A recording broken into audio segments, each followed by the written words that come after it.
Amen.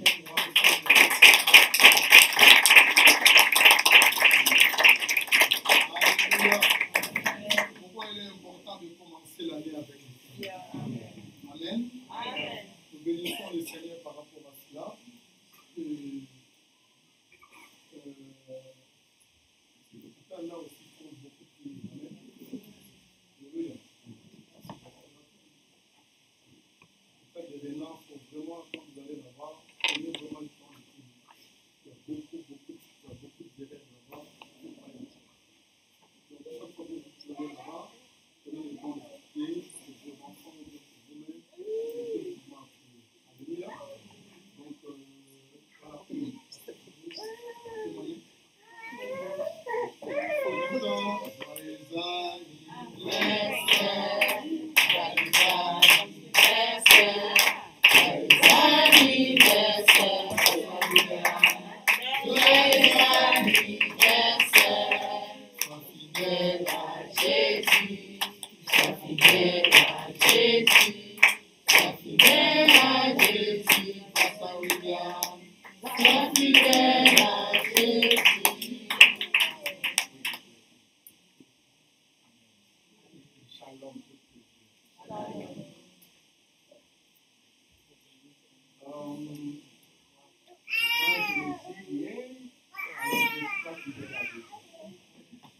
Alors, avant tout propos, je voudrais dire un grand merci à l'Église chrétienne qui s'en en particulier les jeunes.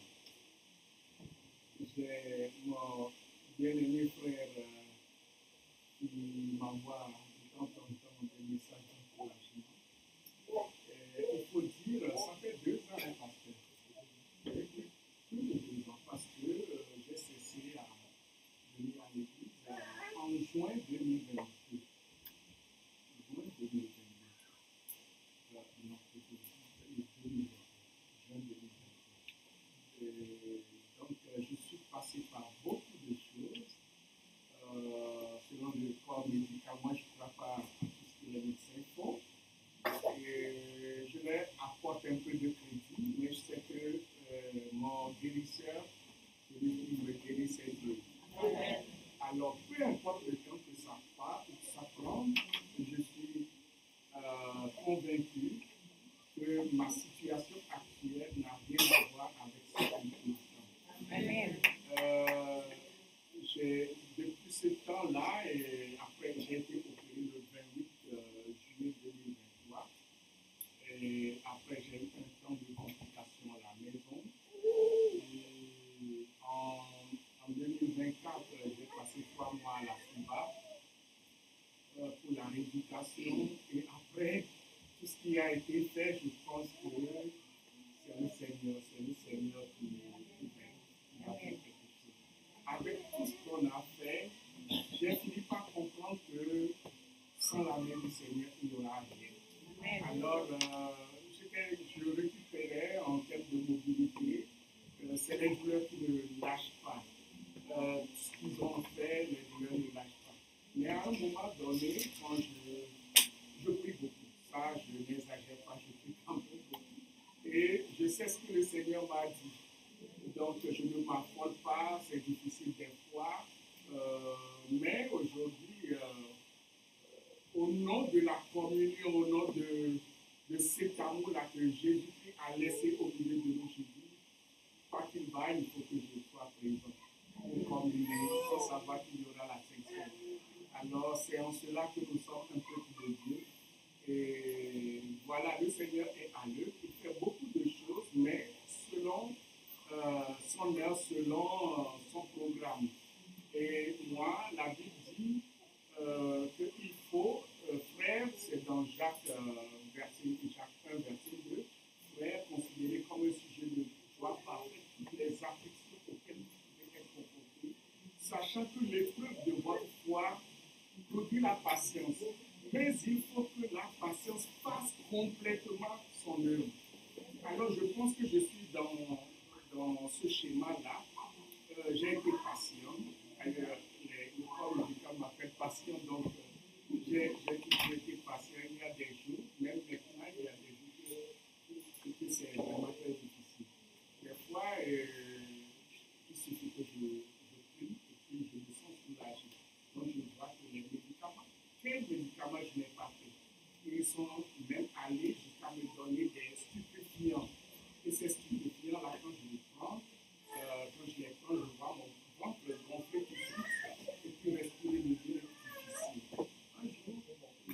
nièce de matinée s'occupe de moi.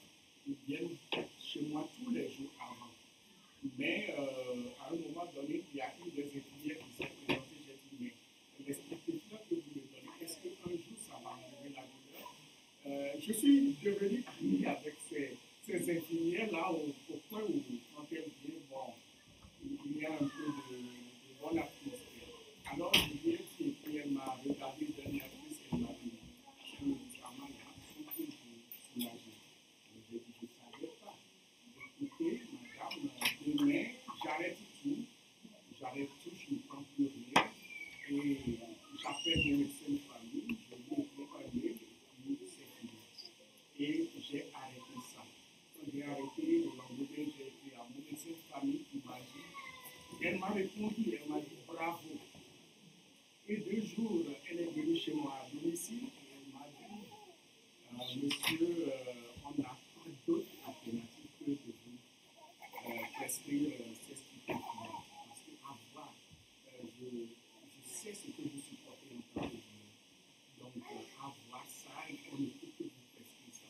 Mais si vous prenez la décision de les suspendre, alors je suis d'avis parce que j'avoue que les effets secondaires de ces médicaments-là sont incalculables. Alors, je dirais depuis fin novembre 2023 jusqu'à aujourd'hui, je ne prends que des médicaments pour la douleur. Mais c'est Dieu qui me supporte.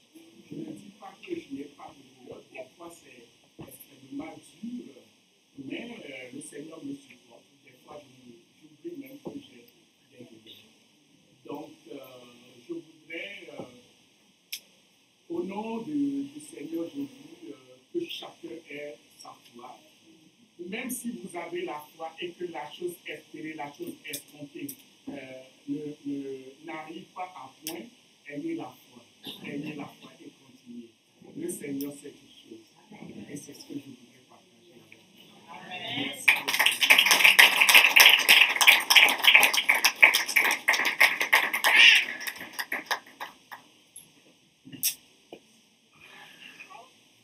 Alléluia. Amen.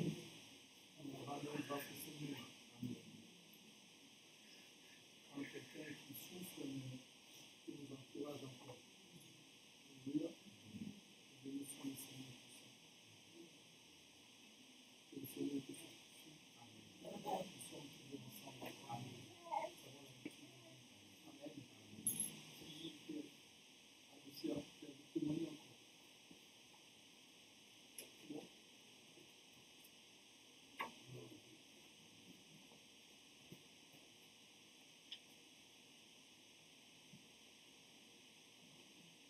Les tableaux de la vie, le Seigneur a fait ça comme ça.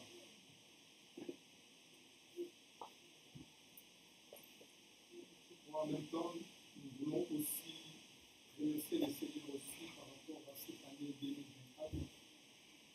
Comme vous le savez, qui était une année d'escalade.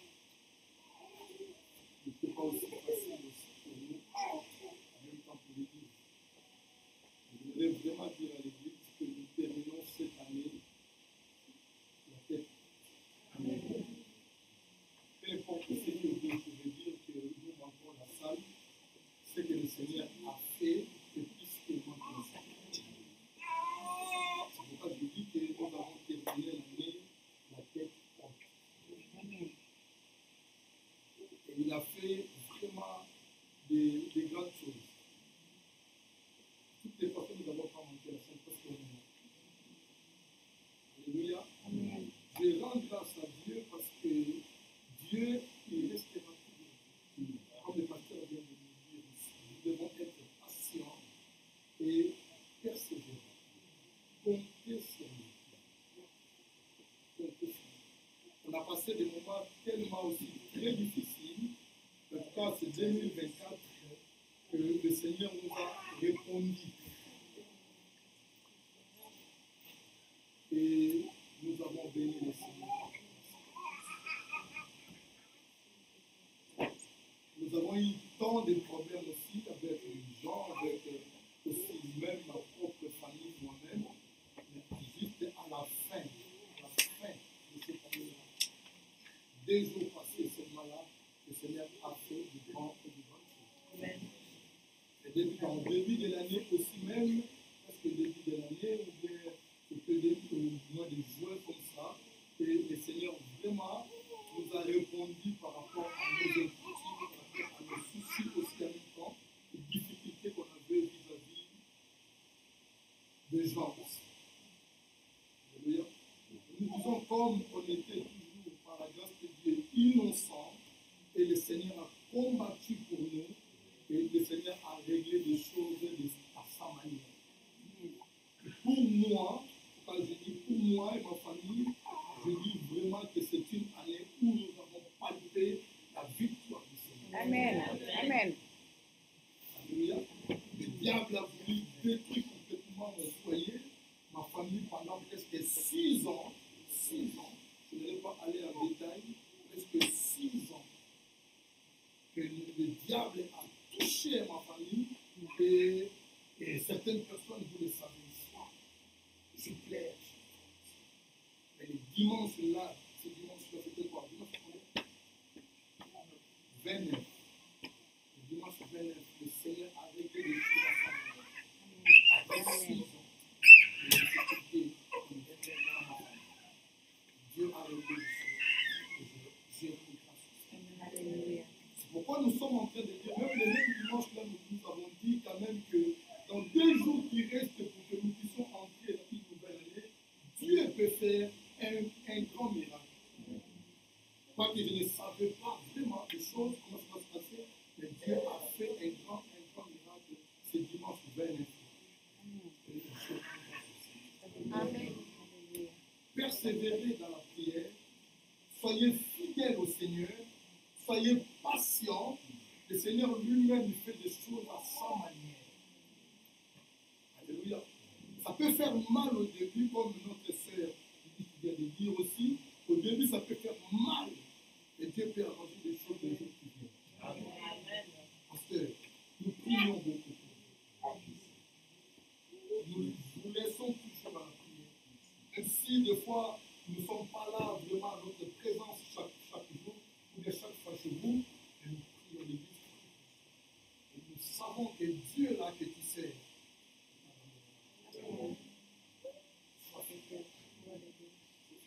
Amen. Je ne vais pas aller long dans la prédication parce que voilà, c'est une journée. Je voudrais juste tenir quelque chose et puis nous allons terminer pour partager avec vous aussi quelque chose que nous avons, que nos mamans, nos sœurs ont préparé. Donc ne soyez pas pressés de rentrer à la maison parce qu'on va préparer quelque chose, on va manger ensemble. Ce que j'aimerais dire dans cette traversée de 2024 à 2025, c'est que j'étais dans un moment de prière. Vous allez prier à côté pour chercher encore la volonté du Seigneur, en tant que berger dans l'église, pour voir le Seigneur poser un peu des questions sur le Seigneur, par rapport aussi au bilan de notre église en même temps et des ministères. Mais pour moi, quant à moi, en tout cas, je peux vous assurer que notre bilan, par la grâce de Dieu, est positif. Parce que Dieu, nous avons baptisé pas mal de gens depuis le début de l'année. Et il y a plusieurs conversions dans l'église. Et nous avons vu vraiment qu'il y a des choses qui sont évoluées un peu mieux par la grâce du Seigneur. Les modérateurs sont avancés. Le prédicateur, ceux qui prêchent la parole, je bénis le Seigneur. Toutes les personnes qui ont prêché la parole, je dis waouh, on voit vraiment que le niveau, ça a augmenté et je bénis le Seigneur. Amen. Même lorsque ma femme prêchait dimanche, ce dimanche, je bénis encore le Seigneur par rapport à la prédication, la manière qu'il a prêché, amené les choses. Je disais oui, je bénis Dieu parce que les gens sont en train de grandir au fait de même dans la prédication, même dans la foi. Et pour nous, c'est un monde. Amen. Et également, j'avais vraiment réussi absolument rien pendant que j'étais dans la prière. J'étais aussi frappé en même temps par le froid et puis j'ai tombé malade là-bas.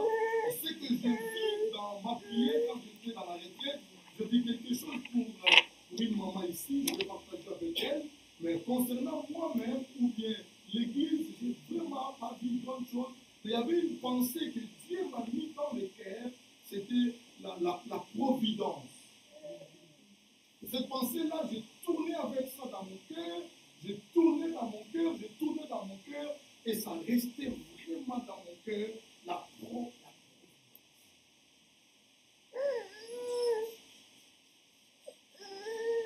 Je dis, Seigneur, que ta volonté soit faite. Amen. Aujourd'hui, quand je parlais avec quelqu'un, et le même mot presque, ou le synonyme de ce mot, la personne que je parlais avec elle, elle a fait sortir les synonymes de ce mot-là, providence. C'est là où je disais que le Seigneur a voulu vraiment que nous baptisons cette année une année de providence. Alléluia. Et cette nuit même, lorsque je suis au lit, et le Seigneur m'a fait montrer quelque chose. Je voyais une forme d'un robinet tout neuf. Des robinets comme des robinets de l'Afrique, mais tout était neuf. Dans un endroit où il y avait rien, il n'y a pas d'eau dans cet endroit-là, mais je vis un robinet, vraiment, quelqu'un qui a mis un robinet là, et tout était neuf. Et ce qui manquait seulement, la personne qui vient pour ouvrir afin que l'eau coule. Wow. Donc, il y a des choses que vous pouvez aussi entrer en prière, prier, même 3 jours, 4 jours, je fais 3 jours, presque là-bas. Mais Dieu peut-être que vous montre absolument rien en même temps. Et cela ne veut pas dire que Dieu ne veut pas écouter. Ce que tu dois faire tout simplement, si Dieu t'a mis à cœur de prier 3 jours, ou 2 jours, ou 1 semaine, fais-le seulement. Alléluia. Que tu vois ou tu ne vois pas, va jusqu'à tu vas terminer tes jours où le Seigneur t'a mis à cœur. Souvenez-vous de Daniel. Hein? Il a commencé dès le premier jour et jusqu'à 21e jour. Il a continué, jusqu'à ce que le Seigneur déjà aussi a répondu, mais quand même, il est allé parce qu'il a dit, il voulait faire 21 jours de jeûne de prière selon ce que le Seigneur lui a mis à cœur. Donc quand Dieu vous a mis à cœur 3 jours, faites 3 jours. Je suis tombé malade parce que la pièce était vraiment froide. Donc je dis, mais je reste là parce que j'avais dit au Seigneur, je sortirai jusqu'à dimanche. Dimanche 22, j'étais absent. Donc j'étais là. Alléluia. Donc il est important de comprendre ça. Je voudrais juste parler avec vous dans le livre de 1 Roi chapitre 17. 1 Roi chapitre 17.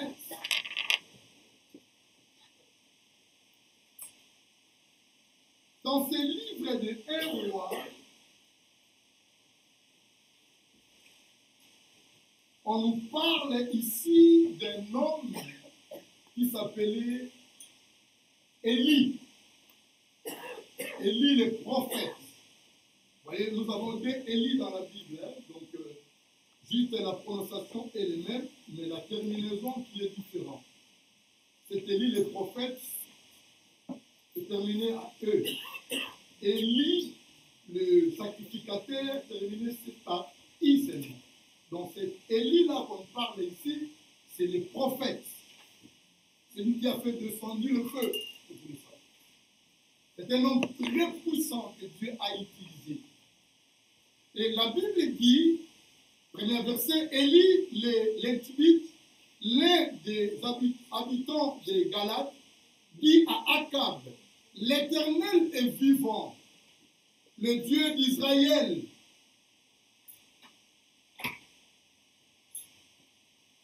dont je suis le serviteur.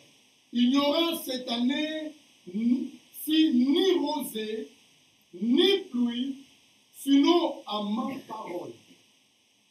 Et la parole de l'Éternel fut adressée à Élie en ces mots. Pars d'ici, dirige-toi vers l'Orient, et cache-toi près du torrent de Kérit, qui est en face du Jourdain. Tu boiras de l'eau du torrent et je ordonnerai au corbeau. Alléluia. Alléluia.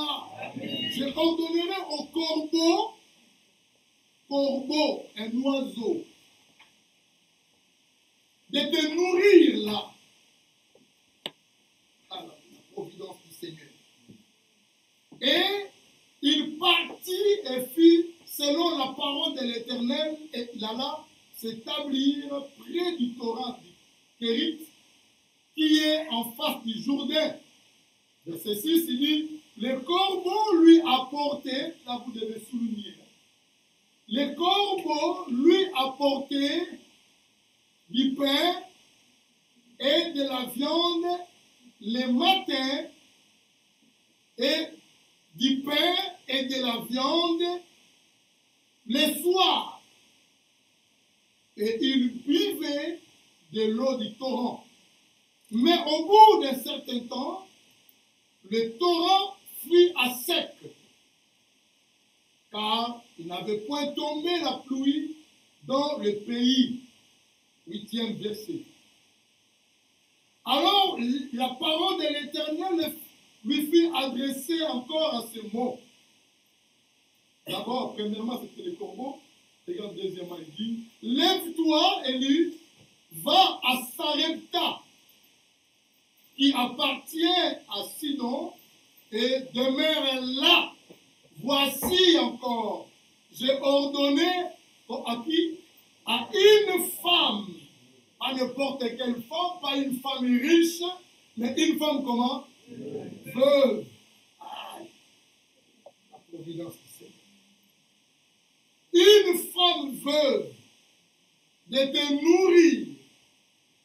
Il se leva et il alla à Sarepta comme il arrivait à l'entrée de la ville. Voici, il y avait là une femme veuve qui ramassait du bois. Il appela et dit, va me chercher, je te prie, un peu d'eau dans un vase afin que je boive. Et elle alla en chercher. Il appela de nouveau et dit, apporte-moi, je te prie, un morceau de pain dans ta main. Et elle répondit, l'Éternel est ton Dieu est vivant. Je n'ai rien de cuit. Je n'ai qu'une poignée de farine dans un pot et un peu d'huile dans une cruche. Et voici, je ramasse des morceaux de bois, puis je rentrerai et je préparerai cela pour moi et mon fils. Nous mangerons, après quoi nous mourrons. Parce qu'il y avait tellement la famine dans le pays, prophétisé par Élie, le prophète que nous sommes en train de lire. Pourquoi la famine est entrée, vraiment une famine énorme comme ça dans ce pays? C'est parce que dans ce pays-là, en Israël, il y a un moment où il y avait un roi qui se levait dans son trône. Ce roi-là était vraiment un enfant de Dieu, était vraiment un Israélite qui s'appelait au nom de Akab. Akab fut devenu roi en Israël, mais ce qui était grave à Akab a fait beaucoup de choses mal aux yeux de l'Éternel. Au lieu d'adorer le Seigneur, au lieu de faire des choses comme son père ou David ou ses ancêtres ont fait, mais Akab a mené sa vie de plus en plus dans une mauvaise direction. Et à tel point aussi, il a fait encore une deuxième erreur. Akab, il a tombé amoureux avec une femme que son père adorait les idoles, que son père adorait un autre Dieu. Cette femme-là s'appelait au nom de Jézabel. Alléluia. C'était encore une deuxième erreur pour Akab. Lui qui était un enfant d'Israël. Il connaissait bien les alliances de Dieu vis-à-vis de son père, vis-à-vis de toutes ces personnes-là. Mais lorsqu'il a pris le trône, il n'était pas à la hauteur. Il n'a pas vraiment élevé le Dieu d'Israël pendant son règne. C'était une grosse erreur pour Akab. Alléluia. Et si vous regardez bien dans l'alliance que Dieu a fait avec Israël, c'était caractérisé en trois choses. L'alliance que Dieu a fait avec Israël. La première alliance que Dieu a faite, c'était pour vis-à-vis une alliance vis-à-vis de la Torah. Il devait respecter la loi qui était dans la Torah et l'alliance. La deuxième alliance que Dieu a fait avec Israël, c'était l'alliance du temple. C'est-à-dire que le temple, c'était comme une expression visible de la communion des enfants d'Israël avec le Seigneur. Donc, à l'époque-là, la Torah, vous devez le respecter à la lettre. La Torah, c'est le commandement du Seigneur. Avant que ça devienne Bible, c'était la Torah, le livre de Moïse. Et le peuple d'Israël devait respecter cela pour, afin de mener une alliance solide avec le Seigneur.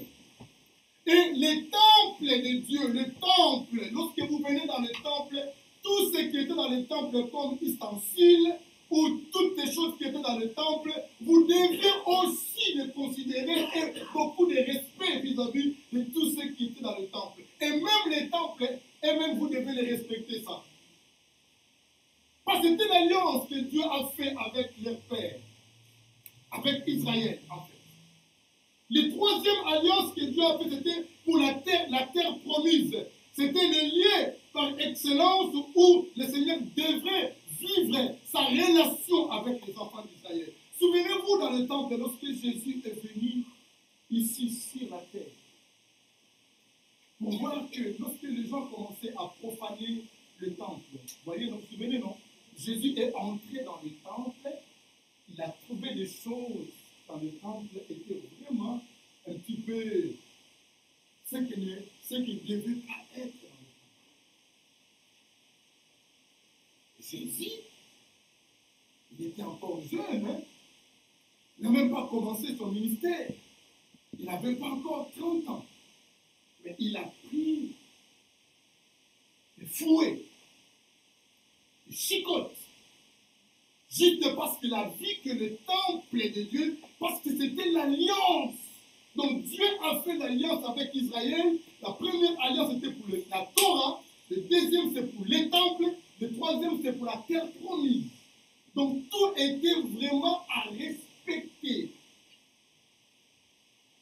Il a pris des fouets, il a chicoté les gens, balancé les tables, chassé les vendeurs. C'était dans le temple. Il dit, il est écrit. Quand il dit qu'il est écrit, il se souvenait des Écritures. Et il parle de Torah. Il est écrit que ma maison sera appelée la maison de quoi? De prière. Parce que c'était une maison de l'alliance. C'est la maison de prière. Et vous avez changé ça comme ça. Ça veut dire qu'ils ont détruit complètement l'alliance. Le Dieu d'Israël que nous servons, c'est un Dieu de l'alliance. Ce béni Dieu divin, lorsqu'il était ici devant, il nous a conduits, c'est-à-dire de renouveler notre alliance avec Dieu. Vous ne pouvez pas faire une bonne marche avec le Seigneur si l'alliance n'est pas bonne. Alléluia. Amen. L'alliance, des choses que nous avons conclues ensemble, c'est que nous avons décidé de faire moi et avec toi. Nous devons respecter les engagements. Alléluia. Quand les engagements n'est pas respectés, mes chers amis, l'alliance, notre alliance est brisée en même temps. Et quand l'alliance est brisée, c'est là ce qui s'est passé dans le temps de Akab. Il a complètement détruit l'alliance. Il a profané les temples de Dieu. Il ne respectait plus la Torah. Alléluia. Bien-aimés dans le Seigneur, c'est 2025 que nous avons déjà déclaré l'année de la providence et nous devions également retourner également dans une nouvelle alliance et changer une dimension avec le Seigneur, de respecter notre engagement vis-à-vis du Seigneur. Et là, le Seigneur sera avec nous, le Dieu de providence. Vous savez, dans cette époque-là, lorsque Akab est en train de faire beaucoup de mal, et la Bible dit, il avait un serviteur au nom de Abdias. Il était son serviteur dans son travail, il travaillait avec lui. Mais Akab faisait tellement beaucoup de mal, à tel point qu'il a donné, je peux dire en même temps, l'autorité de Akab est passée à Jézabel. Alléluia. Jézabel a pris l'autorité de Akab. Lui qui était roi, il restait là comme juste une image, mais c'était maintenant Jézabel qui commençait à diriger, à conduire. Et en conduisant des choses comme ça, Jézabel, parce qu'elle adorait le Dieu de Baal. Et le Dieu de Baal était en confrontation avec le Dieu d'Israël, qui s'appelait Yahvé. Le tétagramme, le nom de Dieu, tétagramme, Yahvé. C'est pas bien écrit ce que nous voyons aussi en français. Mais lorsque nous écrivons vraiment Yahvé, c'est juste 4 consonnes. Et ce n'est pas Y, mais c'est vraiment J, H, W, H. Les 4 consonnes qui symbolisent le nom de Dieu, le tétagramme. Maintenant, il entre en confrontation le Dieu d'Israël et le Dieu de Baal. Jézabel qui était au top. Il commençait à détruire, il commençait à tuer le prophète de Dieu vivant. Alléluia. Et c'est là où le Seigneur a donné à Élie le mandat de prophétiser la famille dans le pays. Mais parmi ces gens-là qui étaient en train d'être maltraités, c'est que je bénis le Seigneur. Parmi les gens à l'époque de Akab, la Bible dit qu'il n'y avait pas seulement Élie qui craignait le Seigneur. Il y avait aussi plus de 100 prophètes à l'époque déjà. Abdias a pris ces 100 prophètes qui craignaient Dieu, il les a mis à côté, il les a gardés. Et lui-même, Abdias, il prenait soin de ces 100 prophètes-là, du jour, à midi et le soir, de leur nourriture. Parce qu'il craignait l'Éternel.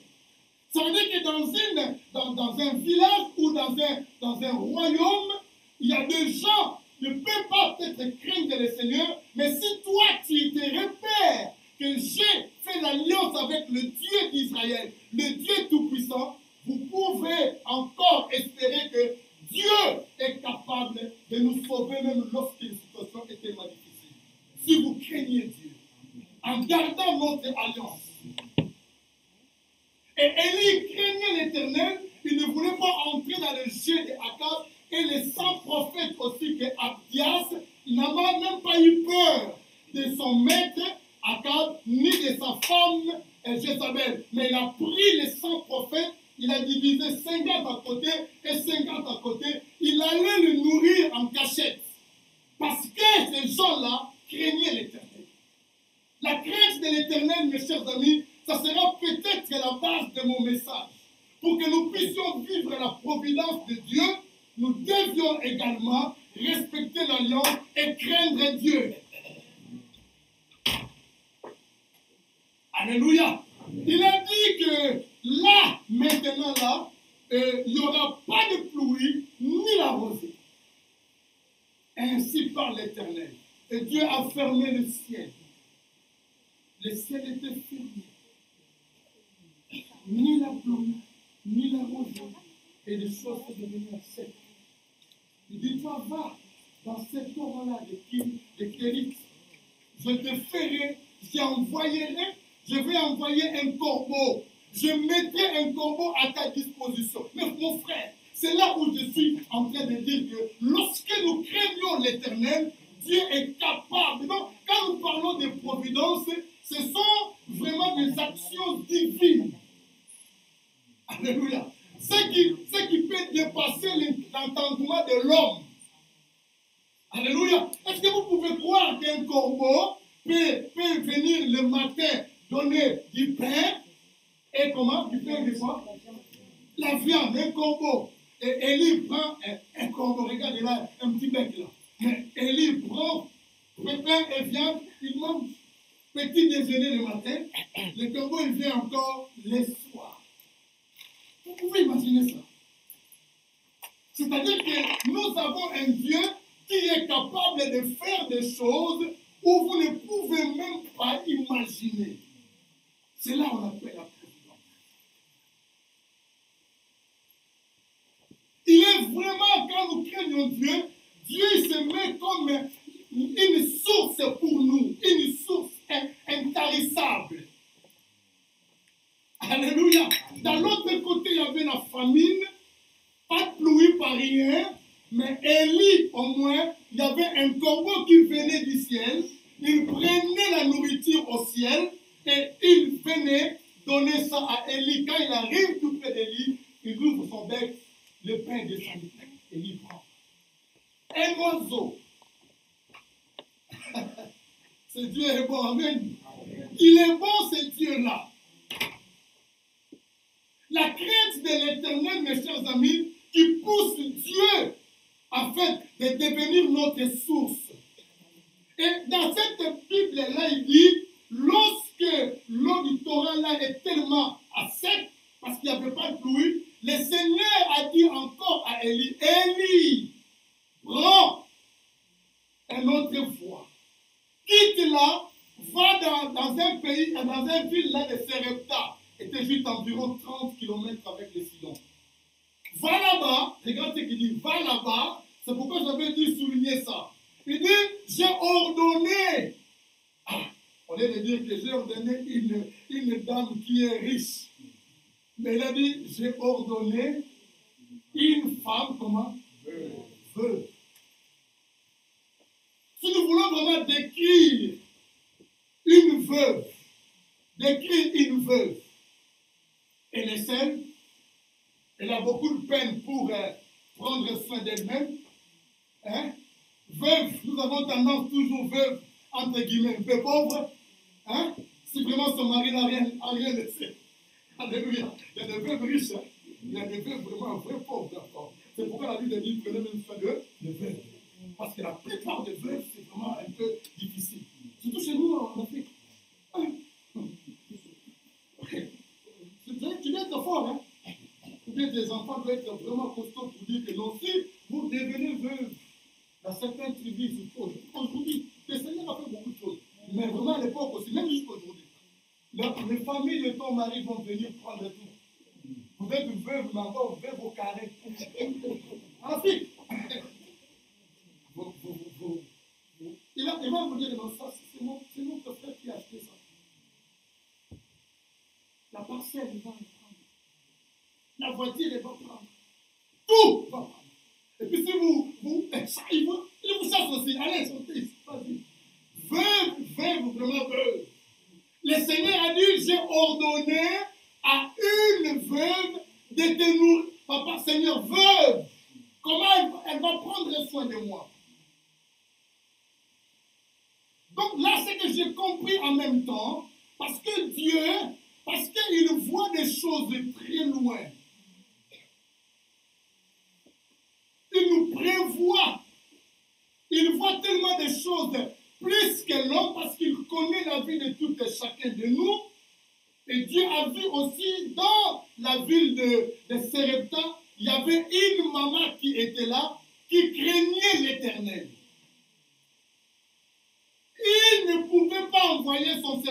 à une maman qui ne craint pas Dieu. Mais toutes ces choses-là que Dieu a fait, parce qu'il savait bien que les catastrophes vont venir encore devant, et c'était une manière de sauver la veuve de Sarepta. La crainte de l'Éternel qui pousse le Seigneur de devenir une source pour chacun de nous. Si aujourd'hui que nous prenons la décision comme nous venons de faire, peut-être que l'année passée, c'est déjà passé 2024, nous avons failli à certains endroits. J'ai trébuché de gauche à droite. Je n'étais pas sérieux avec le Seigneur. Mon alliance a failli à être brisée. Peut-être que tu ne pouvais pas aussi être en vie. Mais le Seigneur t'a laissé encore en vie pour que tu apprennes comment tu peux le craindre pour que Dieu devienne à toi comme une providence. La crainte de l'Éternel. Alléluia, Église. Si chacun d'entre nous prend une décision de craindre Dieu, de marcher avec Dieu, j'aimerais vous rassurer, vous ne manquerez absolument de rien. Vous dites Amen. Amen. Vous dites là. Amen. Parce que des fois, la crainte de l'Éternel, c'est un peu difficile. Mais ce n'est pas difficile. Pourquoi? Surtout nous, dans notre époque-là, nous avons le Saint-Esprit qui vient en aide pour les croyants, pour les chrétiens. La crainte de Dieu, ouvrez la porte, s'il vous plaît. Pourquoi vous fermez ça? Ouvre la. Non. Asseyez-moi, non,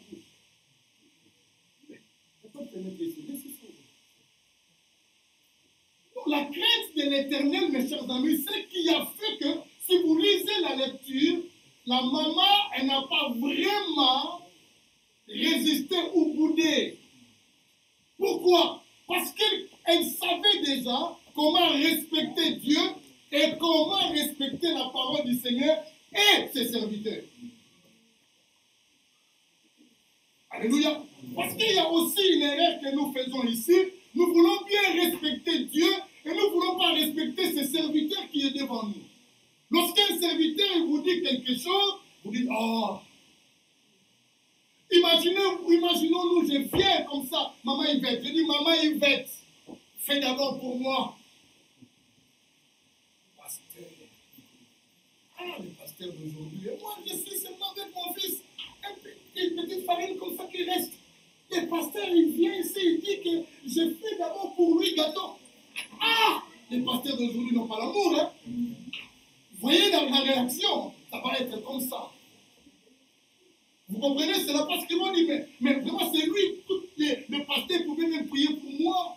Il peut demander même la grâce de Dieu. Mais lui, il me dit encore que moi, je passe d'abord pour lui. Et je lui ai expliqué que je reste avec cette petite farine seulement. Avec mon fils là, nous mangeons ça et nous allons mourir. Et Élie a rencontré cette maman-là. La Bible dit elle cherchait du bois. C'est-à-dire la pauvreté à l'extrême. Mais Dieu s'impose. Alléluia! Amen. Alléluia! Amen. Ça, vous devez avoir la crainte de Dieu pour que vous puissiez obéir. Parce que Dieu voit le lendemain.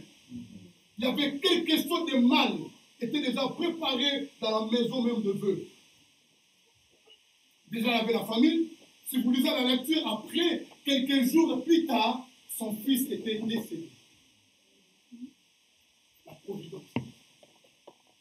Lorsque nous voulons craindre d'abord le Seigneur et respecter ses commandements, honorer ses serviteurs, ce qui sort de la bouche des hommes de Dieu, il est important, mes chers amis, c'est une voie d'une bénédiction.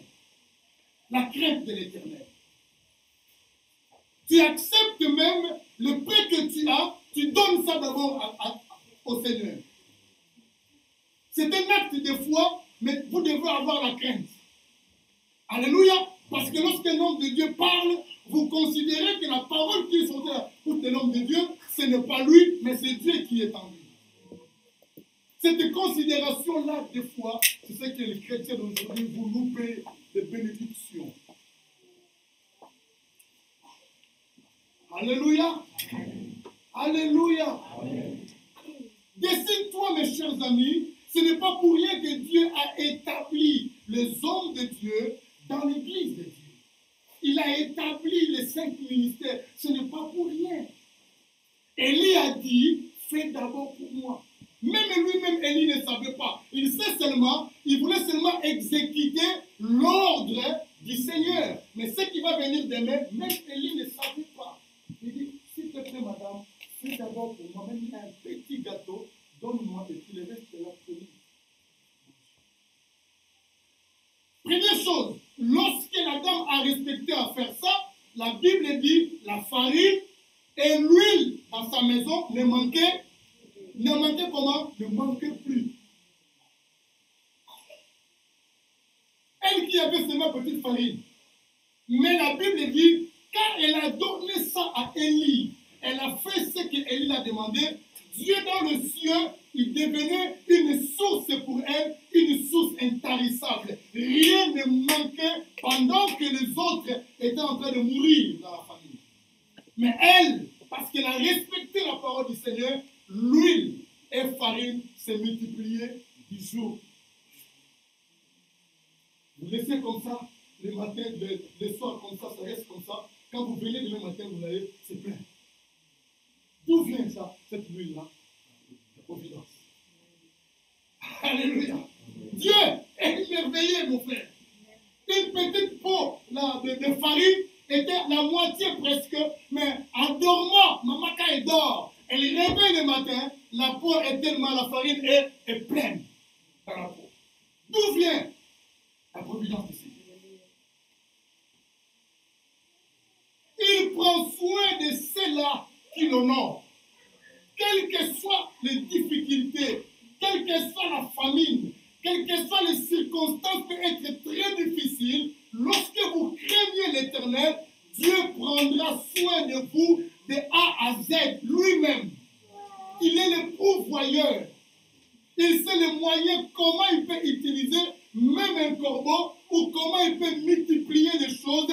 Lui-même, il sait. Mais moi et toi, nous ne savons pas. Ce que nous pouvons seulement faire, de craindre Dieu, de respecter l'alliance, de marcher dans la crainte du Seigneur. Amen.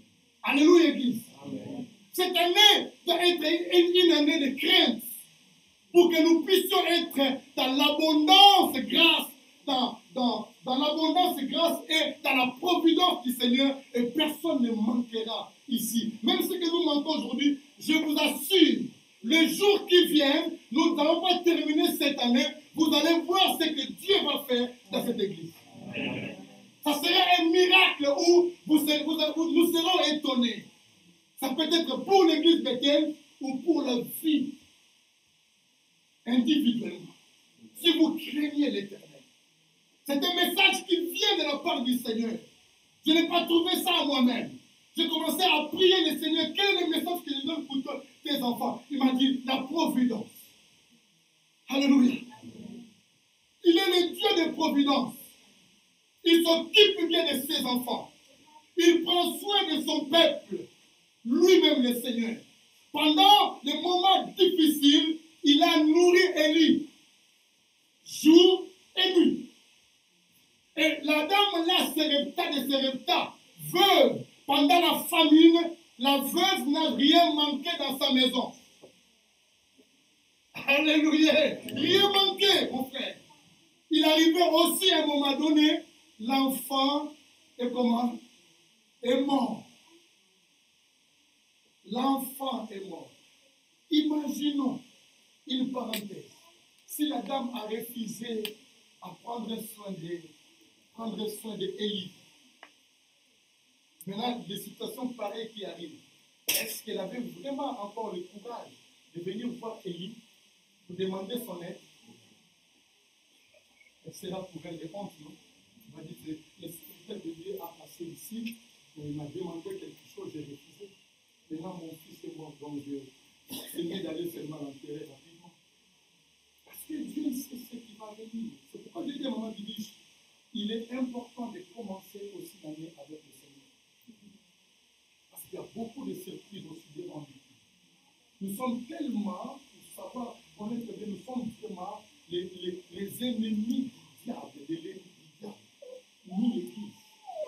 ennemi du diable, c'est nous. Mais lorsque nous avons commencé l'année avec le Seigneur comme ça, et nous avons renouvelé nos alliances avec le Seigneur, tu ne mourras pas. La crainte de Dieu, mes chers amis, ça va te faire monter en puissance. Amen. La crainte de Dieu va pousser le Seigneur de t'occuper de toi, de ta maison, même aucune maladie ne frappera votre famille. Amen. Alléluia. Amen. Je vous ai dit. Et la maman, elle a perdu son fils. Je vais aller là. Et lorsque le fils est perdu, elle est tournée son regard vers l'homme de Dieu. Et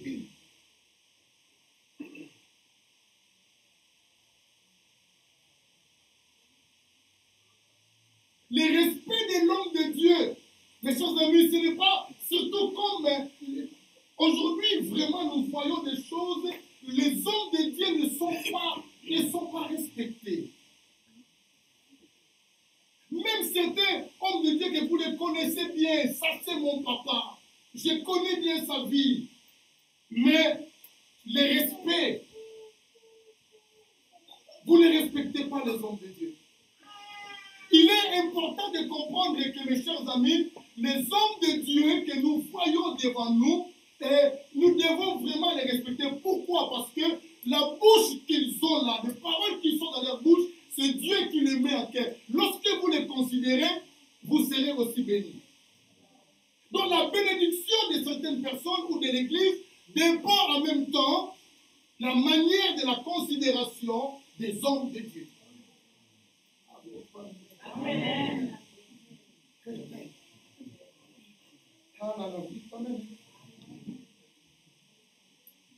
La Bible dit c'est comme l'huile qui est dans la tête de qui? D'Aaron. Aaron c'est qui? Sacrificateur, homme de Dieu. Hein? Donc l'huile, ça commence par lui, Aaron. L'huile qui est signe de l'onction, l'abondance, la providence. L'huile. Et tout est une richesse. Ça commence par Aaron. La tête d'Aaron. Il dit tête, Aaron. Ça commence à descendre dans ses robes. Il descend dans ses robes là. Donc les robes là, à d'autres termes, c'est vous. C'est le peuple. Donc avant que le peuple puisse bénéficier l'huile ou l'onction ou l'abondance ou bien la providence, cette providence ou cette abondance-là, ça commence d'abord à Aaron, à la tête. Amen. Amen. Il est important, mon frère, si vous ne considérez pas ceux qui sont dans la bouche de l'homme de Dieu, même sa prière n'aura pas d'efficacité dans votre vie. Croyez-moi, bien-aimés dans le Seigneur. Même la prière de l'homme de Dieu, aussi longtemps que vous ne les considérez pas, parce que vous les critiquez, parce que vous les voyez inutiles, parce que vous les voyez, il est comme ça ou bien comme ça, je ne sais pas comment vous pouvez dire, parce que vous ne prenez pas vraiment à mesure d'un homme de Dieu, sa prière pour vous, il n'y aura pas d'impact. C'est pourquoi vous allez voir que quelqu'un peut venir à l'église parce que lui considère l'homme de Dieu. Et quand l'homme de Dieu prie pour lui ou pour elle, les choses marchent. Mais parce que vous commencez à faire l'homme de Dieu comme votre ami. L'homme de Dieu devient comme votre ami. Quand moi je deviens ton ami à toi, sache que tu es perdu. Oh, je vois, vous êtes trop sérieux, vous. Qu'est-ce qui se passe? C'est bon, amen, on s'est fait, non? Alléluia. Vous êtes fatigué? J'arrête, hein? Ça va? Fatigué, hein? Donc vous voulez manger? Alors,